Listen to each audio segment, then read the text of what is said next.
Coming up tonight on Inside City Hall. Our current response system is not one that is setting our city up for success. It is one that deeply needs to be changed. Mayor Mamdani is responding to criticism over how the city deals with calls tied to mental health issues. I see the officers, I see the incarcerated people, and my job is to lift that up.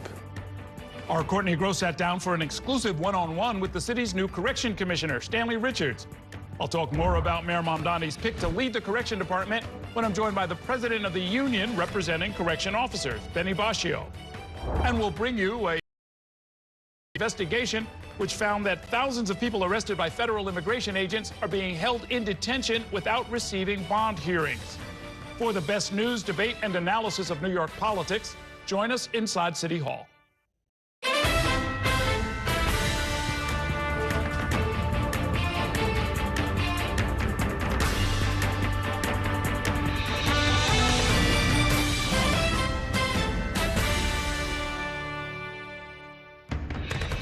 Good evening. Welcome to Inside City Hall for Tuesday, February 3rd, 2026. I'm Errol Lewis. Mayor Mamdani was peppered with questions today about the police shooting of a 22-year-old man in Queens last week after his family called 911 saying that he was in emotional distress. With that case getting so much attention, police body cam footage of the incident was released just a short while ago. Our Kelly Mena joins me now with tonight's top story. Good evening, Kelly. Good evening, Errol. And that body camera footage was released about an hour ago. It comes in the fallout of criticism and outrage over a family's call for help that turned into their son being shot by police officers.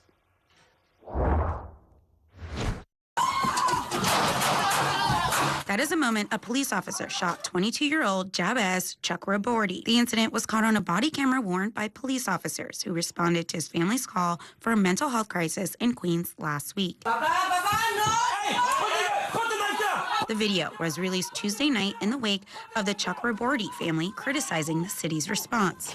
Jabez remains on a ventilator, according to his family, after being shot several times. Drop the knife! Shots fired, shots fired.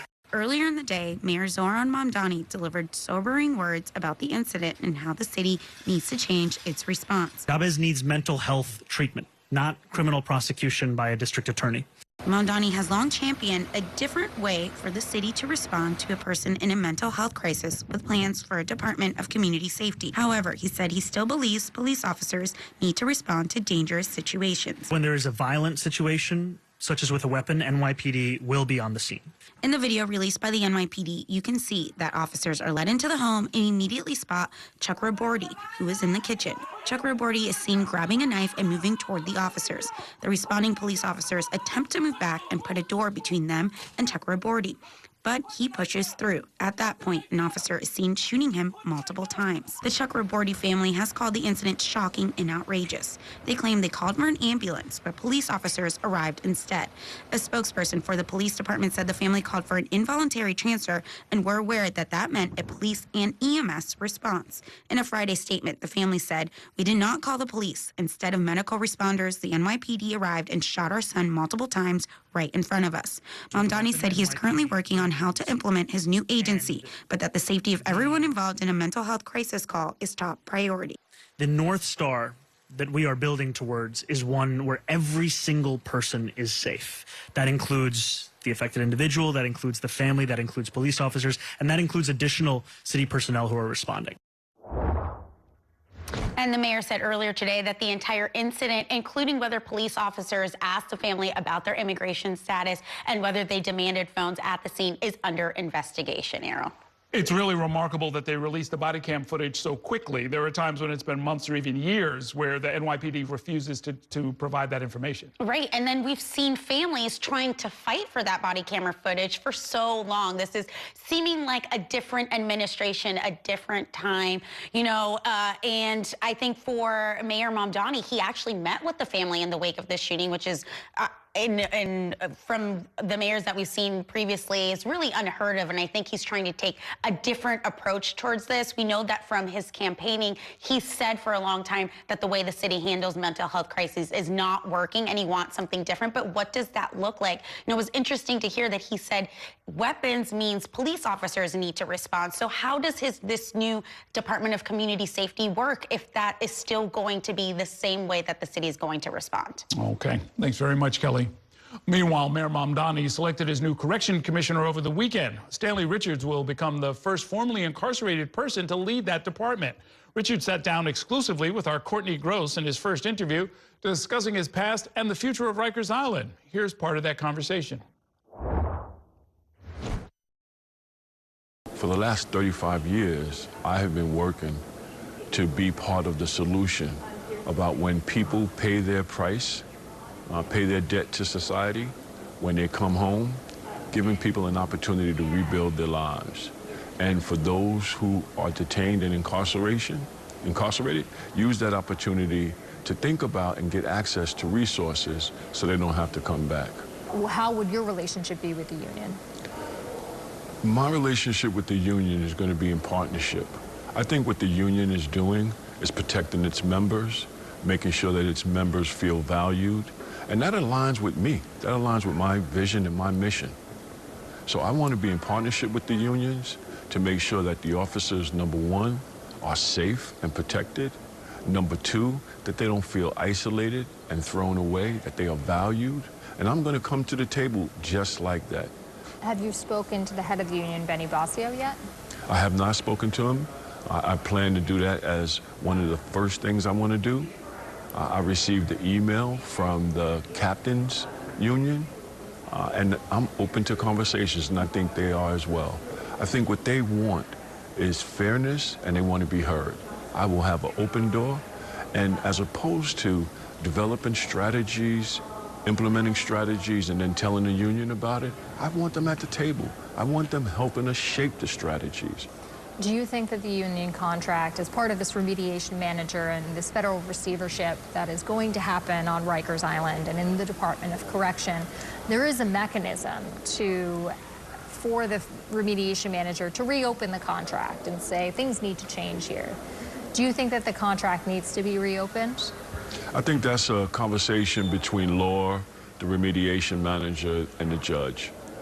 I think for me, my role is to work with the remediation manager to address the 18 contempt orders, to see that, to then build a foundation that we could be in compliance with the Nunez decree.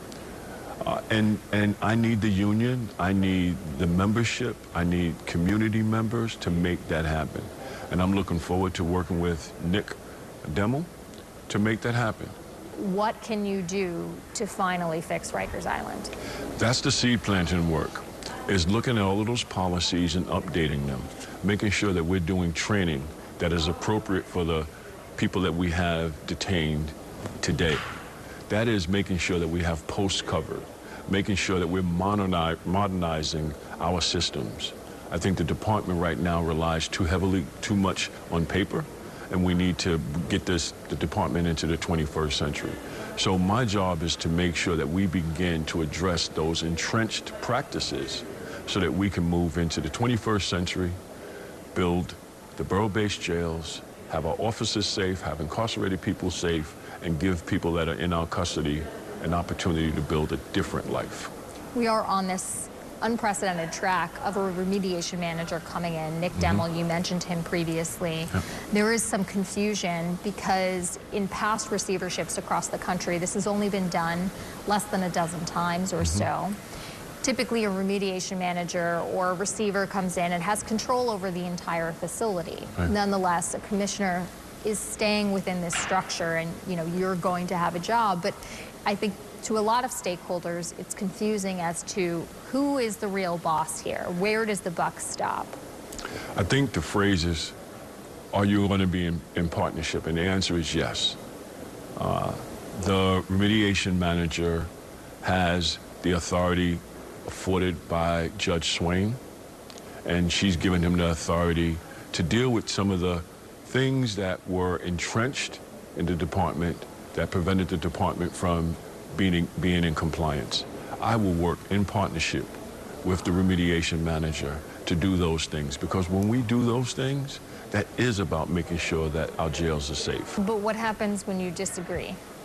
Does Nick Demel's word, is that the final word? I think what you'll see is Nick and I working hand in hand. If we have differences of strategy, we will work those differences out. The North Star for Nick and the North Star for me is safe jails.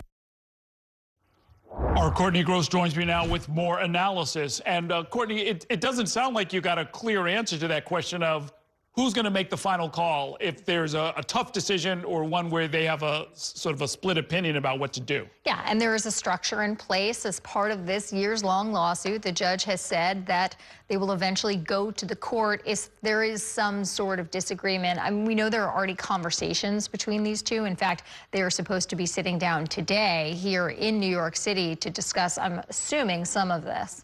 Well, a lot has been made of the fact that Stanley Richards was incarcerated himself as a young man. But he actually did a tour of duty as the #2 guy in the Department of Correction not that long ago. Yeah, and it was a very difficult time for the Department of Correction. This was for about a couple of months during 2020-21. The very end of the de Blasio administration, he served as a top deputy under then Commissioner Vincent Schiraldi, and that time period had a lot of difficulty between the City Hall, the de Blasio administration, Vincent Schiraldi, and the union in particular. And I know that you're going to be having the head of the union on the show in a little bit. In just a little bit, it'll be interesting to see how they could potentially repair that relationship, because they were absolutely at odds just a few years ago. One thing the new commissioner said that I think is something we've certainly been reporting on, which is the high degree of violence of detainees versus staff, of staff on detainees. I mean, that's really what led the judge to step in and say, this has got to stop. Absolutely, and we haven't really seen real solutions for that yet, but I'm assuming we're going to be hearing about. Okay, thanks very much, Courtney. I'm going to be talking more about this with Benny Bascio. He is the president of the Correction Officers Benevolent Association, and we'll be speaking with him a little bit later. Right now, it's time for a break. When we come back, polls are open until 9 p.m. in parts of Manhattan and Queens to fill seats in the State Assembly and the State Senate. We'll bring you those details in 2 minutes. Stay with us.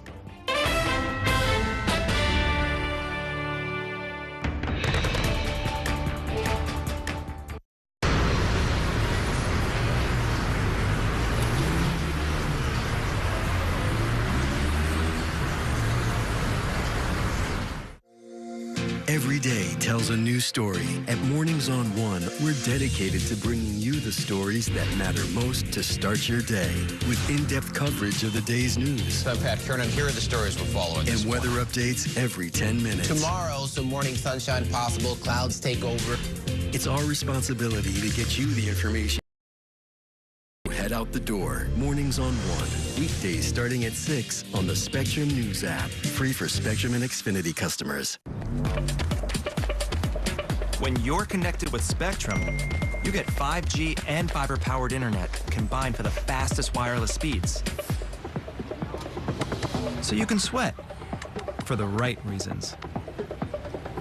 It's only the seamless connection you love at home, everywhere you go. It's only everything.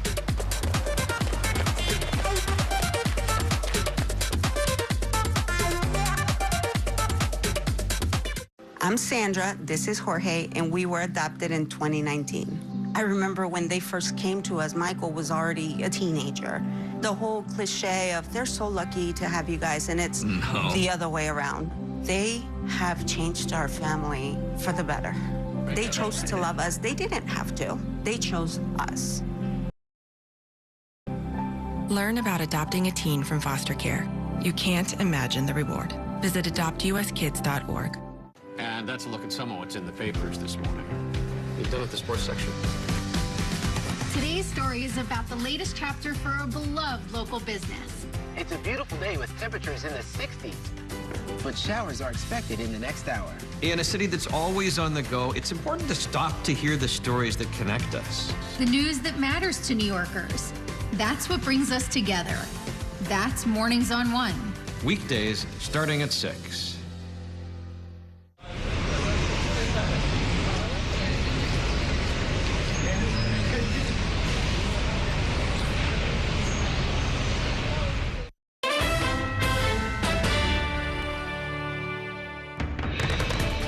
Welcome back to Inside City Hall. There are 3 special elections taking place today for the state legislature, including Mayor Mamdani's old assembly seat. Mamdani made an endorsement in that race, but it did not stop 2 other contenders from getting into that election. Our Dan Rivoli joins me now with a roundup of all of the different races. Good evening, Dan. Good evening, Errol, and that's what makes this race just a little extra special. It's actually competitive, where typically in these special elections for state legislature, party insiders pick the Democratic nominee. But in the case for Mamdani's old assembly seat, you had 2 additional candidates petition their way onto the ballot, and they are running in the 36th Assembly District. That's in Western Queens, parts of Astoria, and Long Island City. And the 3 people running are all Democratic Socialists. That is the political organization that Mayor Mamdani belongs to. And the candidates from left to right, you have Diana Moreno, Mary Jo Bida, and Rana Abdelhamid. Moreno has Mayor Mamdani's support, as well as the support from the New York City Democratic Socialists of America and the Queens Democratic Party. So she will be on the Democratic Party ballot line. We caught up with Moreno on the campaign trail on that last day of voting about what Mayor Mamdani's support means for her in this race. He's prepared for someone to carry on that legacy of ensuring that Astoria and Long Island City are represented by a Democratic Socialist, and that he has the unwavering allies in Albany that he needs to pass the type of state budget that we're going to need in order for him to get his policies through. And Abdelhamid took a break from the campaign trail to speak with New York One by Zoom. She also has some pretty potent progressive support from Nydia Velázquez, the retiring congresswoman and an icon of progressive politics here in New York. And she told New York One what that endorsement means for her independent bid in this campaign. Congresswoman Nydia Velázquez's endorsement is another validator for our campaign, that we have strong support behind us, that people have seen the work that I've been doing in this district since I've been a teenager, that people believe in the race that we're building, that it is a race that is truly representative of the communities across the district. And there are 2 legislative races in Manhattan. You have City Councilman Eric Botchers, the Democratic nominee. He's on the right. He's the Democratic nominee for an open state Senate seat on the west side. And on the left side of your screen, City Councilman Keith Powers. He's term limited out of the council and running for an open state assembly seat. And should he win, he'll be going up to Albany to continue serving constituents on the east side of Manhattan. Polls close at 9 p.m. Errol. Has there been a lot of activity in some of these races in Manhattan? You know, interestingly, I live on the Upper West Side, and I was walking by a polling place. It was on my way during my day. There were actually people in the polling location. I saw people with the voting stickers. Manhattan loves to vote. It's like their hobby. It doesn't have to be a competitive race. There just has to be a ballot that they can fill in a bubble. They'll be there. So Manhattan votes a lot. We just saw early voting totals in Manhattan alone was more than 5,000, which is quite unique for even a competitive special election, much less one where the Democratic nominee is, well, you know, all but assured the victory. Yeah, and let's keep in mind, even though it was slightly less than bitterly cold, it's still not great weather for people to be coming out in. Yeah, exactly. And yet people still did it, I guess, if they had a morning to kill. And we should note, they do have Republican contenders. There were GOP nominees, but, you know, if there's going to be some kind of red revolution on the west side, it's more likely to be a socialist than a Republican. But they do have a choice in this race. All right. Thanks very much, Stan. We're going to take a short break now. When we come back, a New York One investigation has found that people arrested by federal immigration agents are being held in detention facilities without bond hearings. We'll explain why in 2 minutes. Stay with us.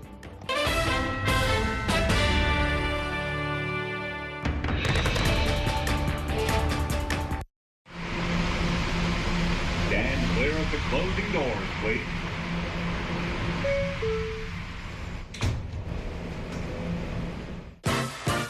There's nothing quite like the feeling of going to the theater. Onstage celebrates that excitement every week by taking you behind the scenes with the latest news and in-depth interviews of the hottest shows on and off Broadway. So grab a seat, because this is a show you won't want to miss. Join us every Saturday and Sunday at 7:30 p.m. for Onstage. Onstage is presented by your Tri-State Cadillac dealers. Discover which Cadillac is right for you and elevate your journey. It's only a hike. It's only made possible by Spectrum Business connecting healthcare providers of all sizes. Like hospitals relying on the Spectrum Fiber broadband network with industry-leading reliability. Practices keeping patient data safe with advanced security. Pharmacies accessing records in the cloud without fail. It's tailored connectivity solutions built for life-changing moments. It's only a hike. It's only everything. Spectrum Business. Mom was always organized, but she started forgetting to pay her bills on time. And she'd buy the same gifts over and over. Telling the girls about my Alzheimer's diagnosis was really hard. At first, we had our cries, but then we were like, okay, let's make a plan. Early detection gave us time to adapt together. It's so important for you to think about what you can do and making the most of what you have. If you or your family are noticing changes, it could be Alzheimer's. Talk about seeing a doctor together. From my time growing up in Queens watching New York One to my time reporting here, I've seen how quickly a story can change. At News All Day, we bring you the news as it's happening, from around the boroughs to local government to your neighborhood, because our city never stops moving. Hi, I'm Shannon Ferry with the day's developing stories. But first, stay up to date and informed with News All Day, weekdays from noon to 4.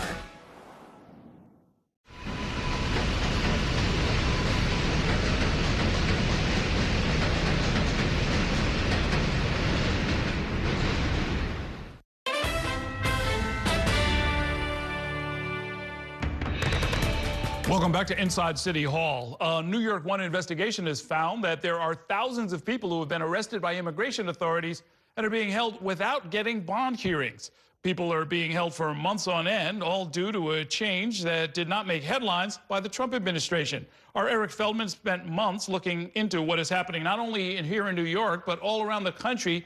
He joins us now with a story you'll only see on New York One. Good evening, Eric. Good evening, Errol. This is something that we learned about from a story we did in the fall. Someone who was held for months on end, not getting a bond hearing, all because of this little-known change by the Trump administration. And we asked her lawyer, how many of these cases are happening around the country? And she said, well, why don't you call up as many immigration attorneys as you can find around the country and get that answer? So we took her up on it. Here's what we found. You're looking at a man who asked we blur his face and that we not use his real name, that we call him Marwin, because as his ankle monitor serves as a constant reminder, his immigration case is still pending. As I'm standing outside the vehicle. He's never talked about that morning. He was on his way to work in Putnam County when ICE arrested him this summer. The officer says, would you step inside the vehicle, please? And I said, would you give me a minute to pray? In 2001, he says he left Guatemala and crossed the southern border without inspection by an immigration official, which is illegal. His lawyer tells us Marwin has a pending asylum case. I was never arrested in my life. Marwin says immigration authorities held him for more than 2 months in a detention facility in Michigan, away from his wife and 3 kids in New York. He described his first call with his 9-year-old. And she says, what is it that you're doing that you can't come home? I says, I'm busy right now, but I'll make time. I'm going to come over. And then she said, she says to me, hey, Dad, will you play with me on the phone? And I pretended that I was there. At that point, he didn't know if he would ever go home. Usually when someone is arrested and booked by immigration authorities, they go before an immigration judge where both sides argue whether the person arrested should be let out on bond. But that hearing didn't happen for Marwin because of a little-known recent change by the Trump administration. In 1996, President Bill Clinton signed comprehensive immigration legislation into law, one of the key provisions for people who entered the country illegally without checking in at a port of entry and are later arrested. They can receive a bond hearing if they've been here more than 2 years. If they've been in the country less than that, they can face mandatory detention, and they'd be locked up without a bond hearing until their case is settled.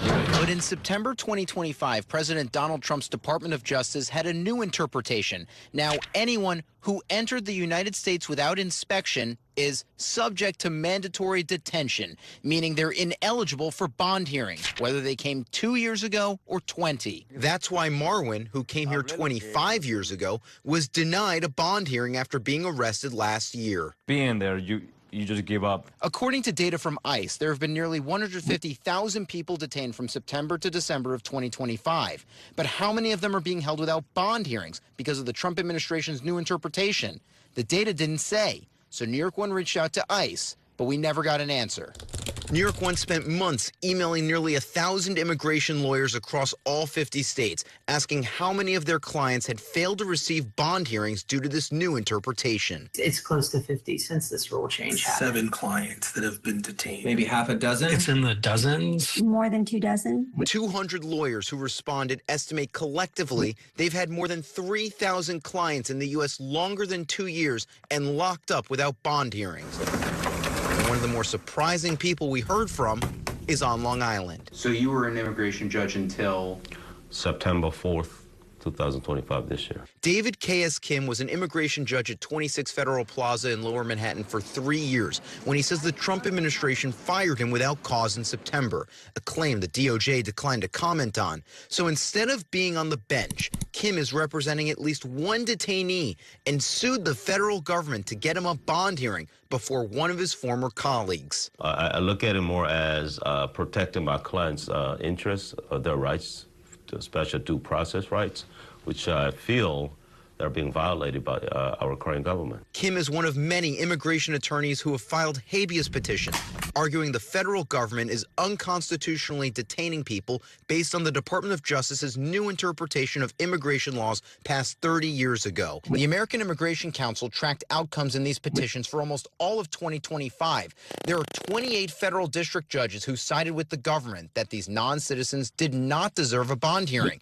260 federal district court judges disagreed with the government, often calling for non-citizens to get bond hearings or to be released. Like Marwin, who is let out after more than 2 months because his lawyer successfully filed a petition. It was like a nightmare. And Ukrainian Larissa Kostak, who New York One spoke to in October from her Brooklyn home after she was held for more than 3 months in a Louisiana correction center. And that's a huge miracle. I'm back home. A spokeswoman with the Executive Office for Immigration Review within the Department of Justice says the agency declines to comment on litigation-related matters, and despite hundreds of judges ruling in favor of the detainees, they only apply in those cases, not to future ones around the country. So the issue has remained tied up in the courts, but one judge intended to change that in December. In California, Judge Sunshine Suzanne Sykes not only vacated the government's policy on mandatory detention, but agreed with the detainees' lawyers, ruling those who brought the suit should have been granted a bond hearing, and as should anyone similar who entered without inspection around the country.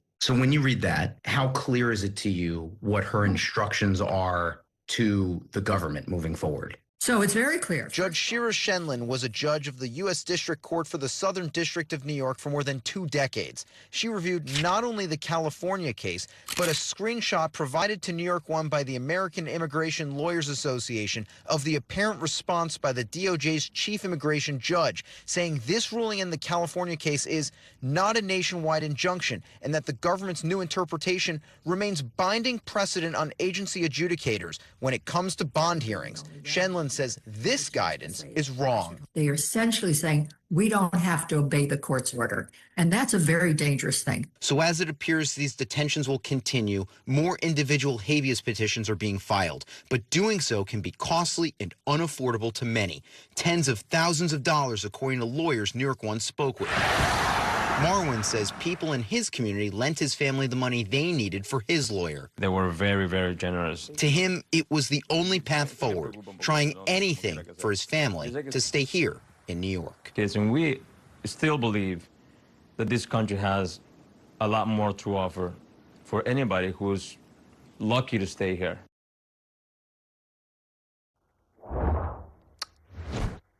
Yeah, so we also wanted to know whether these cases are continuing, whether people are continuing to be held without bond, even though that ruling in California said that people who entered without inspection should be given a bond hearing. And we found a case in Massachusetts, and the ACLU there is arguing that there are cases that they know of in their district where people are continuing to be held not being given a bond hearing because it appears of that chief immigration judge's memo. So even if people in Massachusetts are not getting the relief that a judge in California called for them to get, perhaps people, at least in California, are going to be getting that relief going forward. Well, from that memo from the chief immigration judge, it is implying that everyone needs to follow what the Board of Immigration Appeals within the Department of Justice said is that the new interpretation of this law that passed under Bill Clinton 30 years ago needs to follow. Look, if you don't have enough money to hire a lawyer, as apparently somebody on Long Island was able to do, what happens in those cases? Well, so there are a couple options. There are people who are continuing to be held in detention centers around the country for 6 months, even longer. And then other people, we learned, are actually self-deporting. We talked to one lawyer in Charlotte, North Carolina. She's had 50 clients who have been detained without getting bond hearings. 40 of them, she told us, decided to just leave. Yeah, which sounds like that. I guess in some ways that's the real goal or the real strategy. Is that where the immigration lawyers you've talked to, they think that's kind of where this is all heading? They definitely think that there is an incentive to try to get people to self-deport, but where they think this could actually head is to the Supreme Court. And in that Massachusetts case, the district judge said, could this get expedited to the Supreme Court? Because there just seems to be a legal stalemate happening here. Okay, great work. Thanks very much, Eric. We are going to take a short break now. When we come back, we'll turn back to Mayor Mamdani's pick to lead the Department of Correction when I'm joined by the president of the Correction Officers Benevolent Association. Benny Bascio will be with me next. Stay with us.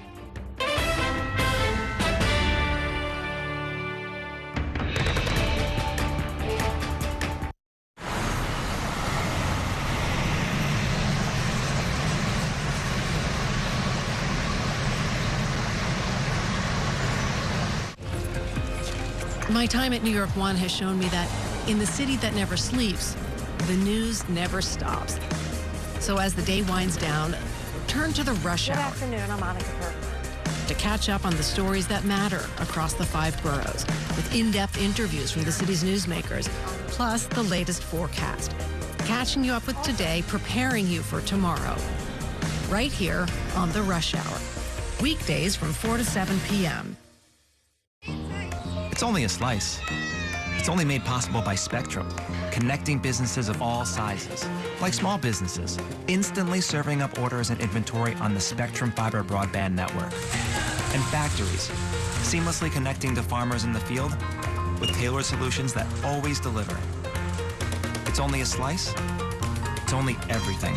Get your business free fiber-powered internet forever. Call to find out how. I'm Chris Jakimick. I served in the United States Air Force and I deployed 3 times.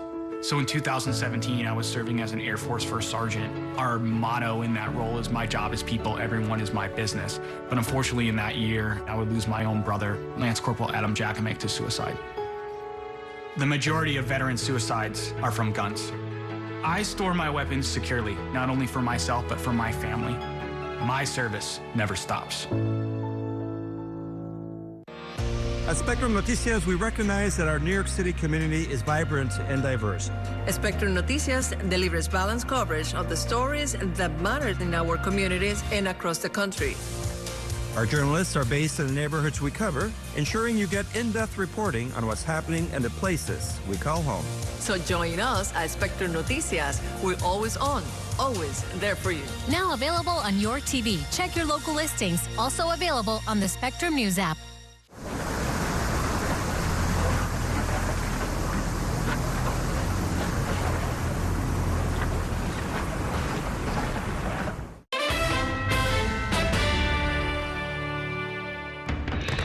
Welcome back to Inside City Hall. As we reported earlier, the city's Department of Correction has a new commissioner. It's Stanley Richards, a former Rikers Island detainee himself. In many ways, Richards will not be running the city's jail system, however, because a federal judge last month appointed what is called a remedial manager to oversee Rikers. So with this divided leadership, what will it be like to be behind bars at Rikers, either as a detainee or indeed as a corrections officer or a civilian staff member? Here to share his thoughts about the new order of things and the new commissioner and the state of the city's jails is the president of the Correction Officers Benevolent Association. It's Benny Bascio. Welcome to the program. Great, very good to see you. Good to see you too, Errol. Thanks for having me on. Absolutely. Now, the titles that are in your union, is it all of the correction staff, or is it most of them? All New York City correction officers. All New York City correction COBRA officers. represents all New York City correction. And about how many members in your union? We have about 5,200 active members and about 10,000 retirees. Got it. So actually, before I ask you about the new commissioner, how do you feel about this this remedial manager, basically a receiver? The system has been put into receivership in effect that's going to answer to a federal judge. Have you met Mr. Demmel? Do you have a kind of sense of what's going to be happening? I have not met Mr. Demmel yet. We were told he was on Rikers today, visiting one of the facilities. Looking forward to meeting with him. You know, as you know, we're dealing with federal monitor, now remediation manager, new commissioner. So we've been going through a lot of things, you know, to say the least. But, you know, we know he came from Vermont. I think he did about 4 years. He's a correction manager. So we're hoping that he brings, you know, new insight to what we've been dealing with, the terrible conditions we're in. Okay.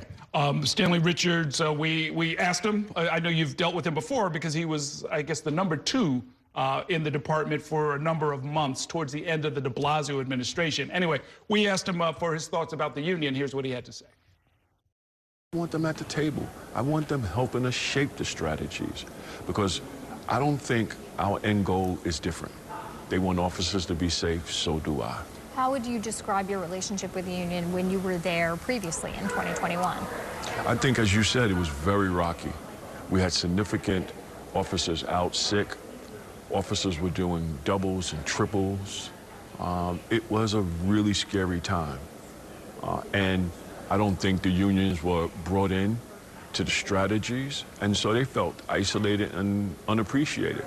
As I look back at a very tough time in the history of the department, what's your sense of whether or not you'll be able to work with the new commissioner?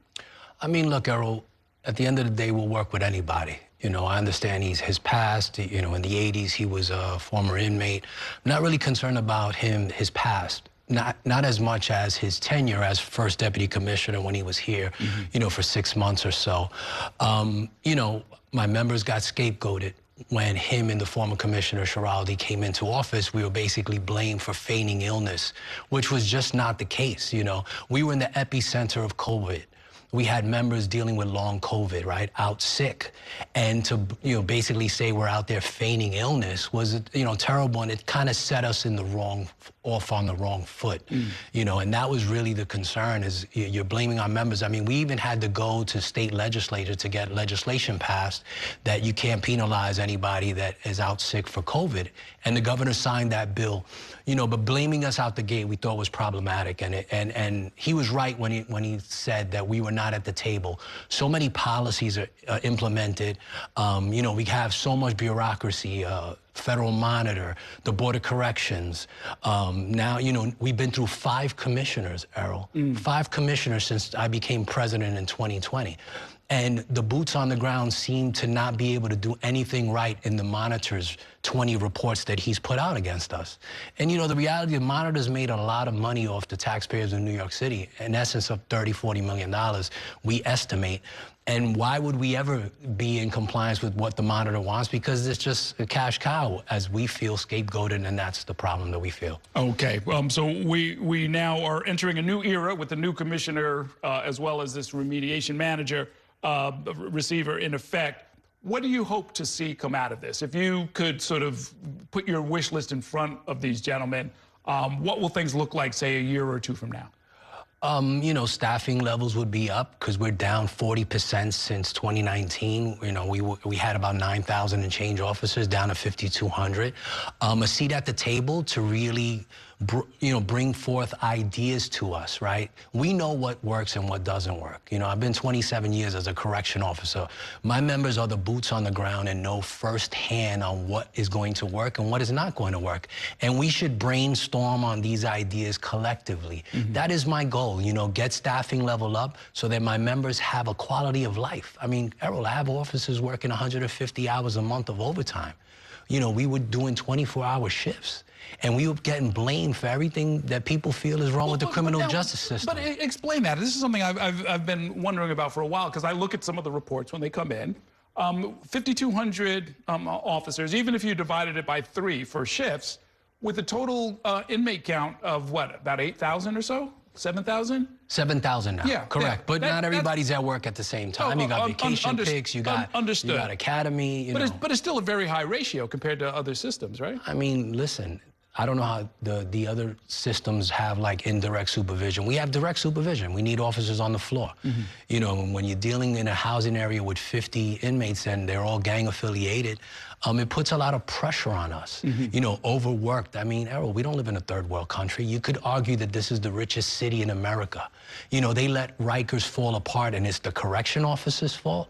Like, we're not in charge of infrastructure. You know, fix the cells. Obviously, we're not getting off the island in 2027, right? So fix the cells so that everybody can be safe. I mean, my members have had to endure close to 700 assaults on them in 2025.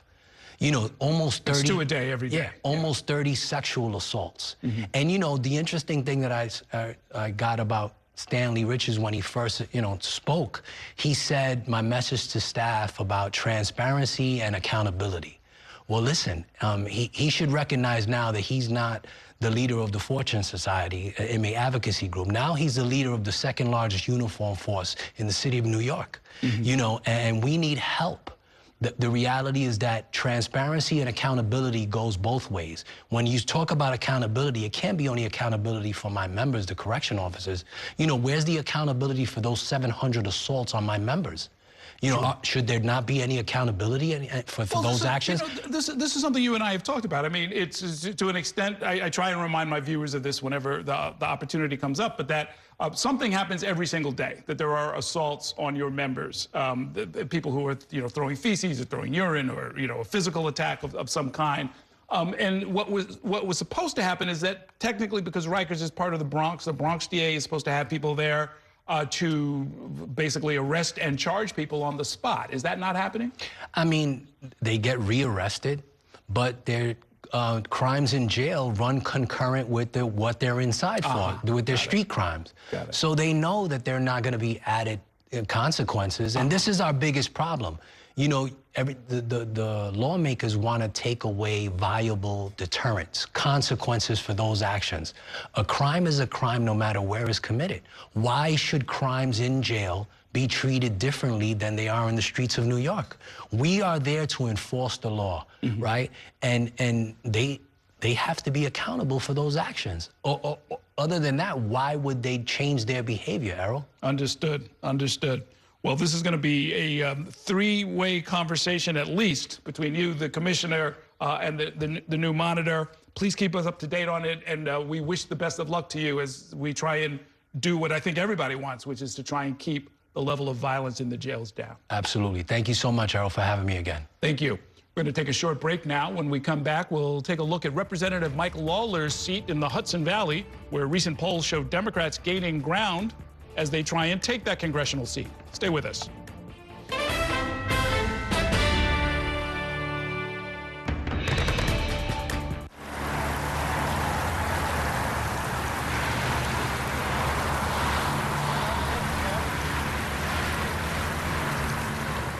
After 30 years of forecasting for New York, I've learned it takes a dedicated team to cover all the weather our city has to offer.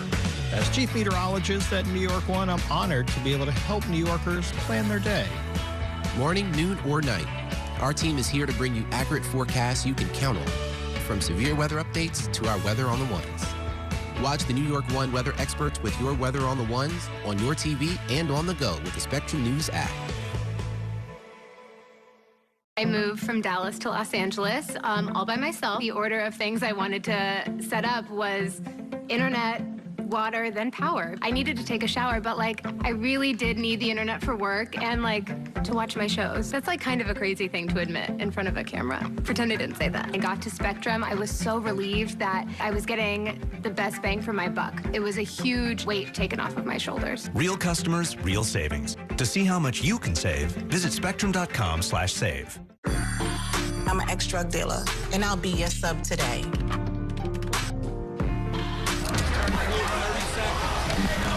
2 milligrams of fentanyl can be lethal. A lethal dose is in here. Who gets it, I won't know. It's cheap, it's potent, and it's profitable. The sad reality is fentanyl is being mixed into everything now. More kitchen now. My father was a New York City firefighter. My mission, like his, is to serve New Yorkers in a city that doesn't stop when the sun goes down. Being with New York One since the beginning, I'm now honored to join you even earlier each weeknight. Starting at 8 with New York Tonight, we'll explore the latest news developments, followed by New York One at 10 to wrap up your day. So join me each weeknight starting at 8 right here on New York One.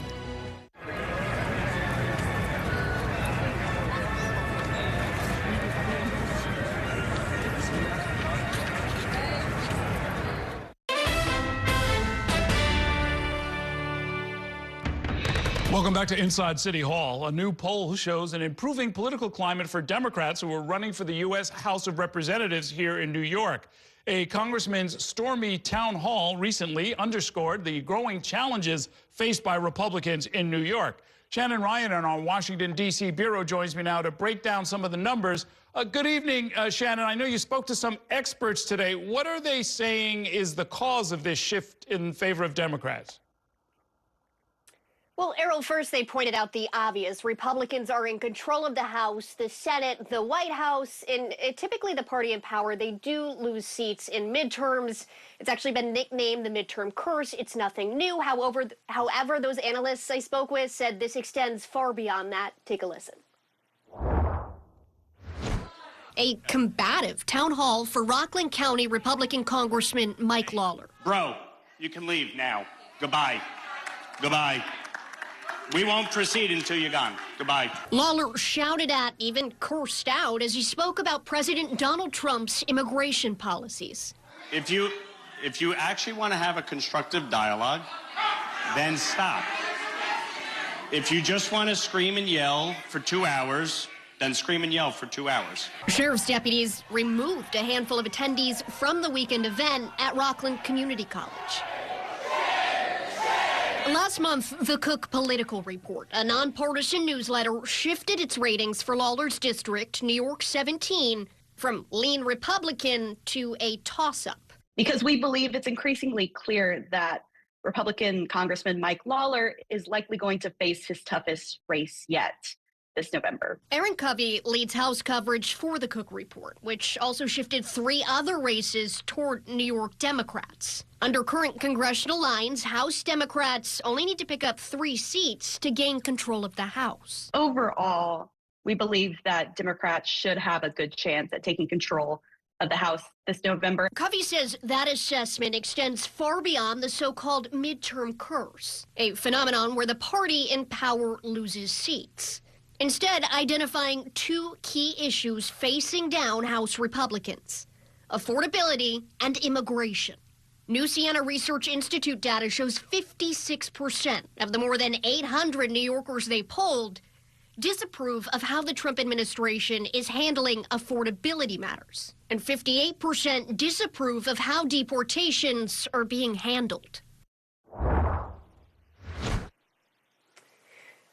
And Errol, a spokesperson for the DCCC, that's the campaign arm of the Democratic Party, told me in a statement, and I am quoting here, the path to the House majority, it runs straight through New York. They added that they feel House Republicans know that they're in deep trouble come November. Now, I also spoke with the NRCC, and they gave me a statement standing by Lawler's record. They also pointed out that he's raised more money than any other House GOP member at this point. And I spoke to a number of people on background, one GOP operative telling me that they feel really good about Lawler's odds, pointing to Republican voter registration numbers in the district. Those picked up about a point within the past year. Okay, so now, Shannon, we have seen a number of members try and avoid footage like what you showed us by simply not having town hall meetings. Is this something that we can expect maybe Representative Lawler to follow suit and maybe not have any more scenes like that?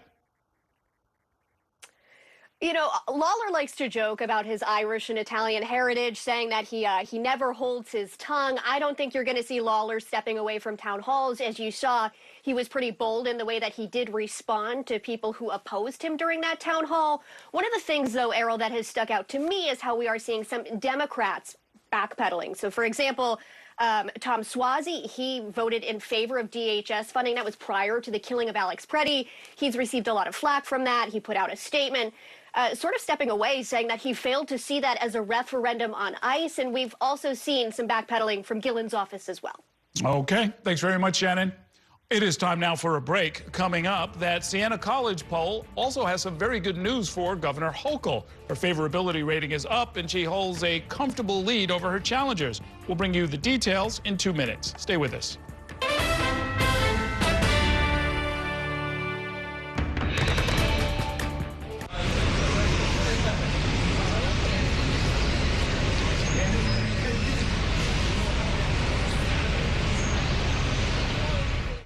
We have so many ways to stay connected.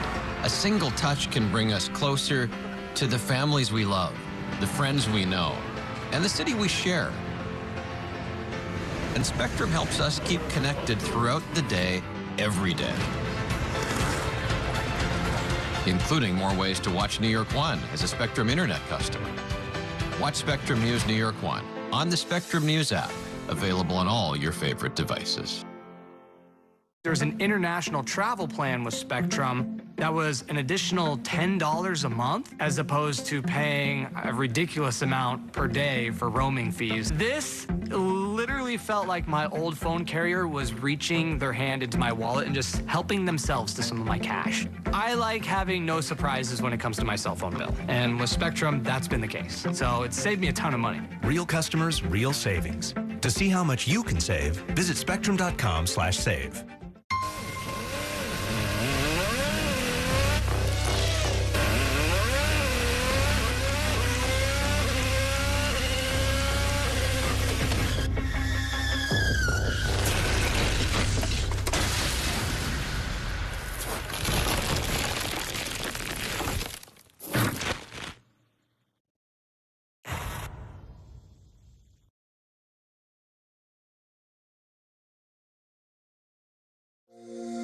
Every day tells a new story. At Mornings on One, we're dedicated to bringing you the stories that matter most to start your day, with in-depth coverage of the day's news. I'm Pat Kernan. Here are the stories we're following. And weather updates every 10 minutes. Tomorrow, some morning sunshine possible. Clouds take over. It's our responsibility to get you the information you need before you head out the door. Mornings on One.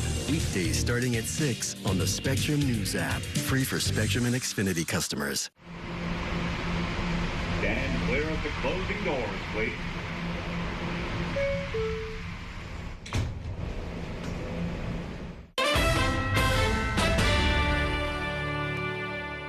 Welcome back to Inside City Hall. Governor Kathy Hochul is celebrating strong poll numbers just before the state Democratic convention in Syracuse, where she is poised to be officially nominated as the party's pick for re-election. The Siena University poll also shows voters back her anti-ICE proposals and her plans to fund universal child care. The governor is also poised to reveal her running mate choice by the end of the week. Our State House reporter Bernadette Hogan joins me now with the latest. Good evening, Bernadette. Good evening, Errol. And this is pretty good timing if you're the Hokul campaign to see the governor hitting record favorability figures, the highest the governor has had during her tenure as governor. 49% favorability rating compared to 40% unfavorability rating. Again, it's a jump from December figures. And also, if you look at the head-to-head between the governor against Lieutenant Governor Antonio Delgado, her Democratic challenger, she's also up by a 64 to 11% margin. If you look at the Republican, Bruce Blakeman, she's also leading him by a 54% to 28% margin. So if you talk to any of the experts, they're saying she's in a pretty good spot ahead of this week's convention. But then also looking at the issues, you know, this poll was conducted before the governor made her anti-ICE announcement just last week, where she said she wants to have counties that already have agreements with ICE to deputize local police officers. She wants to end that. It has not yet been passed by the state legislature and the governor's not signed it. But this poll was conducted on the basis of other anti-ICE proposals she already announced in the State of the State. Number one being that people really support her effort to create sensitive locations, so not allowing ICE inside churches, hospitals, the grounds of schools without a judicial warrant. It's a practice that was upheld under the Biden administration. And people also really do like her idea to have New Yorkers being able to take legal action against ICE officers if they have allegedly violated constitutional rights. Now, the governor was asked about also her possible lieutenant governor pick, which sources have said we should know by this Thursday. We've had a couple of reported. New York One has also reported that some no's were given to the governor. The governor teased this announcement earlier. Let's take a listen. I understand people let us know they don't want to go through vetting for whatever reason. You know, we cast a wide net to see who wanted to be in a large pool of people, and others, you know, so the offer went to one person. That one person accepted. Thank you, guys. Can you talk about damn good. So the governor, quick announcement that right there saying that she's asked somebody and they have accepted, but we still don't know who. But going back to the poll numbers again, although the poll was conducted just last week, it gives the governor a bit of a boost. She's already rolled out several union endorsements. Here's one of the experts who conducted the poll from Siena University commenting on what this means. 49% of New Yorkers view Hokul favorably, 40% view her unfavorably. That's not through the moon, but it's 7 points better than it was back in December. And that 49 favorable, highest it's ever been for Hokul. Previously, 48 had been her high. And just going back to the state Democratic convention this week in Syracuse, Errol, we'll also hear and see Lieutenant Governor Antonio Delgado, who has already confirmed that he is planning on attending, and the big question is who is he choosing for lieutenant governor. City and State reported that India Walton, the former primary winner, right, of the Buffalo mayoral a couple of years ago, it's unclear if she's accepted, but that's one of the prominent names. And also, as you mentioned before, she's from Buffalo, which is the governor's hometown. Yeah, actually, that's kind of interesting. So now, the convention itself, I don't remember the last time there was just a one-day convention. And even Andrew Cuomo, who didn't really like the idea that people might start forming coalitions and conspiring against him. It sounds like Governor Hochul's not even going to allow enough time for that to happen. Right. From what I know, there are receptions on Thursday evening, and then the convention itself will kick off on Friday. I spoke to the head of the state party, Jay Jacobs. He said he's trying to wrap it up by 3 o'clock. Another thing is the location, right? It's in Syracuse, New York. It's in upstate. Andrew Cuomo, the previous governor and conventions that I've covered, they've all been downstate, either in New York City or on Long Island. One person that I spoke to said that the governor might be trying to appeal more to the rest of the state and put some distance between her and Mayor Zohran Mamdani, who has really been the main character in so much of the political conversation over the last year. Very interesting. Okay, thanks very much, Bernadette. That's going to do it for tonight's show. Thanks so much for watching, and have a great evening. We'll see you next time inside City Hall.